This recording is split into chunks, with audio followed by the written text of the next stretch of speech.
नमस्कार विद्यार्थी मित्रांनो, आज आपण मराठी या विषयासाठी लेखन विभागामध्ये पत्रलेखन हा घटक अभ्यासणार आहोत।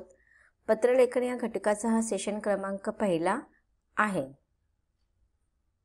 लेखन कौशल्यामध्ये तुम्हाला विविध लेखन कौशल्य असतात।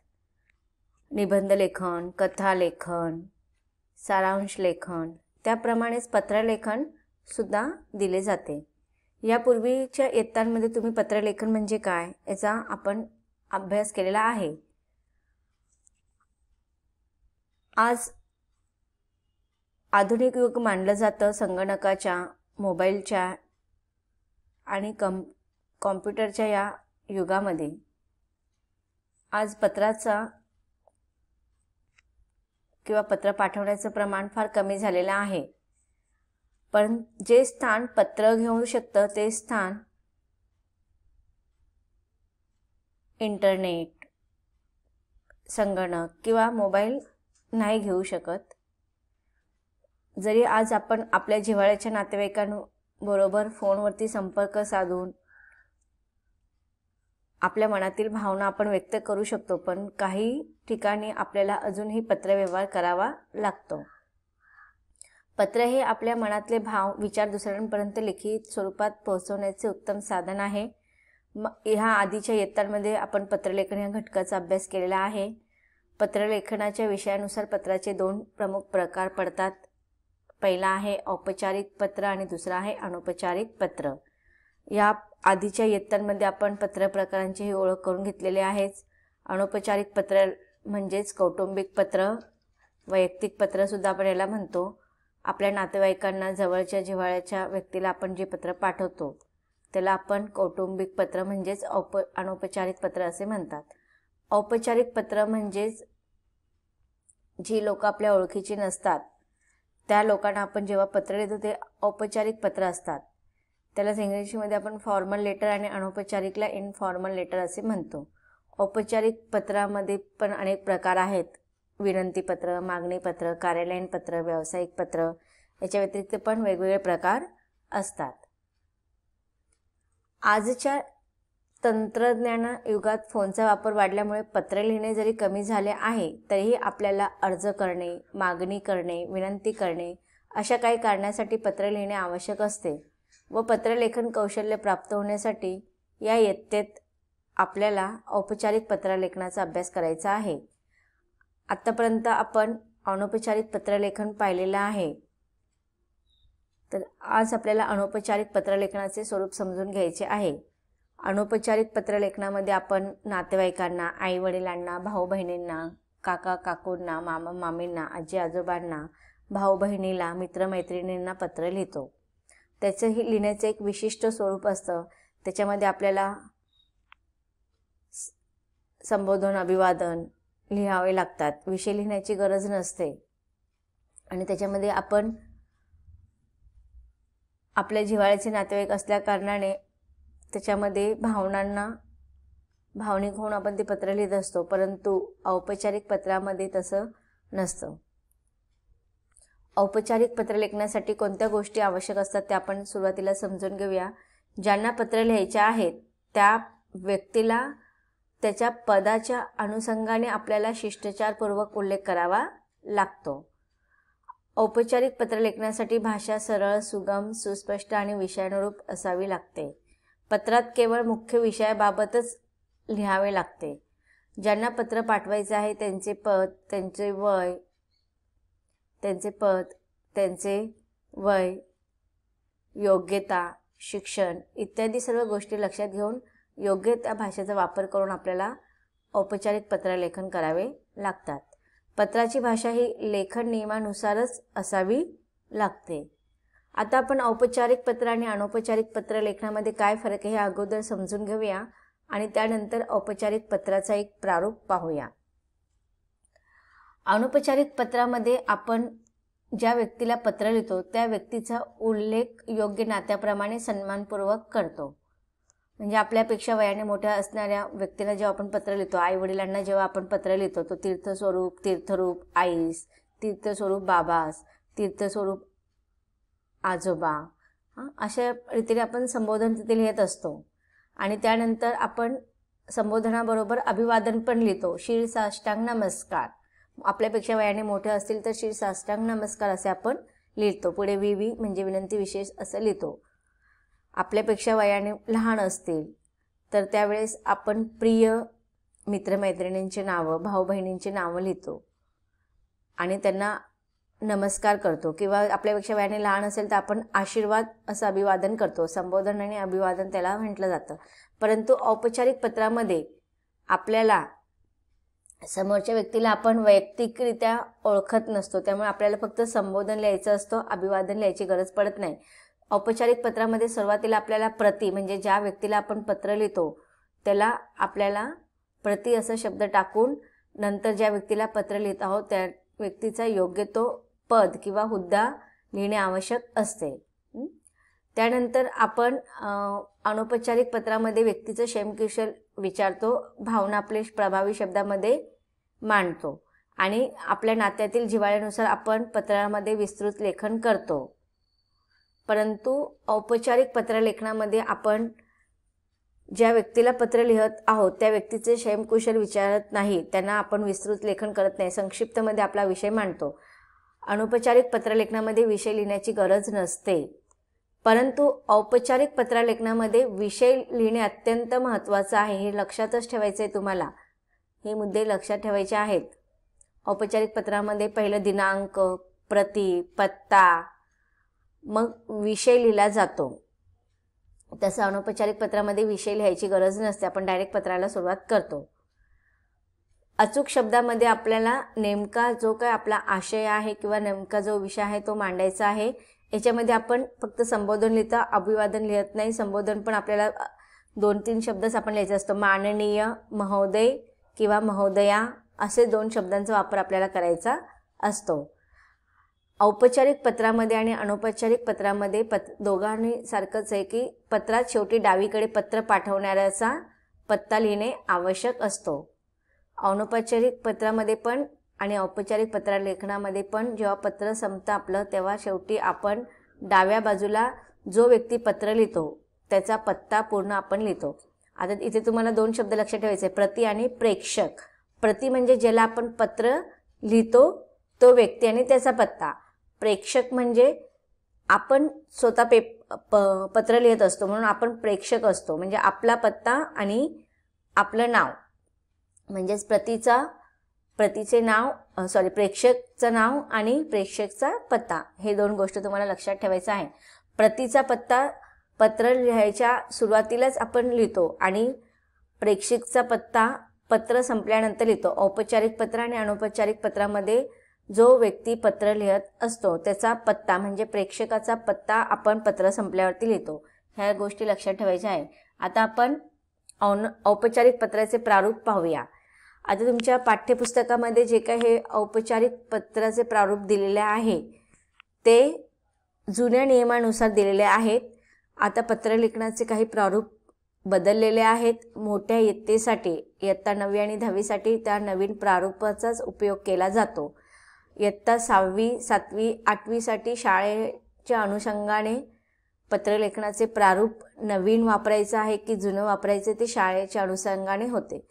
त्यामुळे तुम्ही आता शाळेमध्ये ज्या पद्धतीने तुमचे शिक्षक सांगत असतील त्या पद्धतीने तुम्ही पत्राचे हे प्रारूप फॉलो करायचं आहे.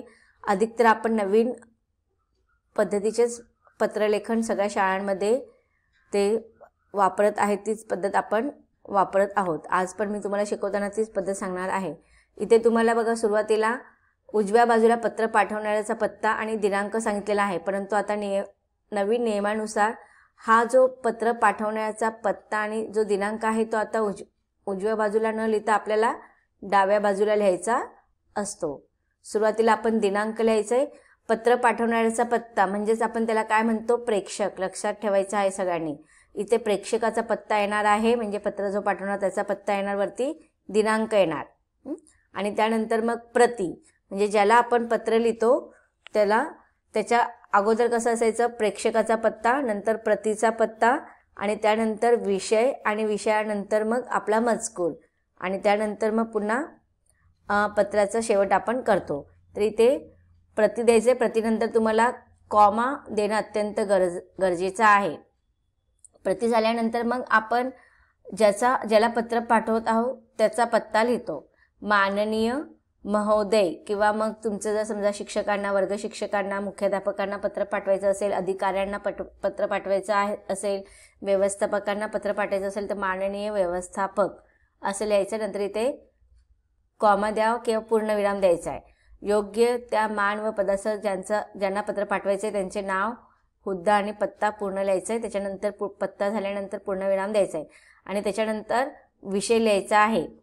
विषय औपचारिक पत्रलेखनामध्ये विषय अनिवार्य आहे. विषय नसेल तर तुमचे मार्क कट होतात. आता हा जो काही तुम्ही मजकूर लिहिणार आहात इकडचा, प्रतिचा पत्ता, हुद्दा वगैरे आणि विषय, हे सगळं तुम्हाला समासाला लागूनच करायचं आहे. त्यानंतर एक ओळ सोडून महोदय किंवा माननीय महोदय लिहिलं तरी चालेल. इथे माननीय शब्द तुम्ही पहिल्यांदा लिहिलेला असल्या कारण इथे माननीय लिहायची गरज नाही आहे. डायरेक्ट महोदय किंवा महोदय लिहा. त्याच्यानंतर इथे कॉमा द्यायचा आहे आणि त्यानंतर महोदय लिहिल्यानंतर खालच्या ओळीत तुम्ही पत्राचा तुमचा जो काही विषय असेल त्यानुसार मजकूर लिहायचा आहे. त्यानंतर पत्राच्या शेवटी आपला विश्वासू आणि पत्र पाठवणाऱ्याचे नाव, सही लिहायचं आहे. आता हा मजकूर तुम्हाला डाव्या बाजूला लिहायचा असतो नवीन पत्राच्या प्रारूपानुसार. पत्र लिहून झाल्यानंतर तिकीट लिहिणे अत्यंत गरजेचं असतं. तिकीट करण्यासाठी तुम्हाला पत्र लिहून झाल्यानंतर एक चौकट तयार करायची आहे. 5-6 ओळींची चौकट तयार करायची. वरती तिकीट हा शब्द लिहायचा आहे. तिकीट शब्द तुम्ही लिहिल्यानंतर सुरुवातीला नेहमी प्रतिचाच पत्ता येतो, हे लक्षात ठेवायचं आहे. मुलं कधी कधी चूक करतात, वरती प्रेक्षकचा पत्ता लिहितात. आपण पत्र पाठवतो की नाही, आता जर समजा तुम्हाला पत्र पाठवायचं आहे कोणाला, तर तुम्ही पहिलं पत्र पाठवणाऱ्याचं नाव लिहिता की स्वतःचा पत्ता लिहिता? नाही ना. पत्र ज्याला पाठवतो म्हणजे प्रतिचा पत्ता तुम्हाला सुरुवातीला लिहायचा आहे. आता इथे तुम्हाला बघा, प्रति म्हणजे कोण? ज्याला पत्र पाठवायची ती व्यक्ती, आणि प्रेक्षक म्हणजे कोण? पत्र पाठवणारी व्यक्ती. तर तुम्ही प्रति आणि प्रेक्षक हे शब्द लक्षातच ठेवायचे आहेत. प्रति मध्ये तुम्हाला पूर्ण पत्ता लिहायचा आहे आणि प्रेक्षकमध्ये नंतर तुमचा पत्ता लिहायचा आहे. परीक्षेमध्ये जर तुम्हाला नाव वगैरे दिलेलं असेल, नाव पत्ता, तर तुम्ही त्याच्यातलाच लिहायचं आहे. नाहीतर स्वतःचं अ ब क नाव टाकून प्रेक्षकाचा पत्ता लिहायचा आहे. आता एक पत्र आपण पाहणार आहोत.